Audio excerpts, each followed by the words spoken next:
রুটি রুজির কি হবে, জীবন যন্ত্রণার কি হবে? প্যারা টিচারদের মাইনে বাড়ছে না, নির্মাণ শ্রমিকরা নির্মাণ ওয়েলফেয়ার বোর্ডের টাকা পাচ্ছে না, আইসিডিএস কর্মীদের মাইনে বাড়ছে না, এসএসকে কর্মীদের মাইনে বাড়ছে না, এমএসকে কর্মীদের মাইনে বাড়ছে না, কন্ট্রাকচুয়াল টিচারদের মাইনে বাড়ছে না, পঞ্চায়েতের অস্থায়ী কর্মীদের মাইনে বাড়ছে না, কর্পোরেশনে যারা তৃণমূলের হাত ধরে নিয়োগ পেলেন তাদের মাইনে বাড়ছে না। 100 দিনের কাজের টাকা লড়াই করে বামপন্থীদেরই লড়াই করে নিয়ে আসতে হলো, অথচ যারা চুরি করলো তাদের বিরুদ্ধে কেন্দ্রীয় এজেন্সি কোনো ব্যবস্থা নিতে পারলো না। বিড়ি ওয়েলফেয়ার বোর্ডের টাকা বিড়ি শ্রমিকদের রোগ হলে সেইটা তারা পাচ্ছে না। রুটি রুজির সমস্যা। আমাদের রাজ্যে বুদ্ধদেব ভট্টাচার্য যেদিন রিটায়ার করেছিলেন, বুদ্ধদেব ভট্টাচার্যের মাইনে ছিল 10,000 টাকার নিচে। আজকে রাজ্যের মুখ্যমন্ত্রীর মাইনে 2.5 লক্ষ টাকার কাছাকাছি, 2.5 লক্ষ টাকা মাইনে।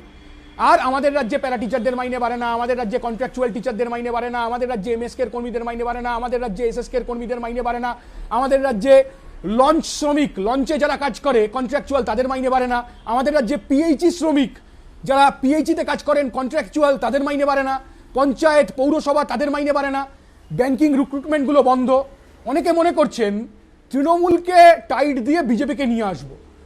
অমিত শাহ কথা বললেন এতক্ষণ, কোথায় ছিল বঙ্গারু লক্ষণ? একটা ঘটনা বলুন যেখানে তৃণমূল যা বাংলায় করেছে একই কাজ বিজেপিও করেছে।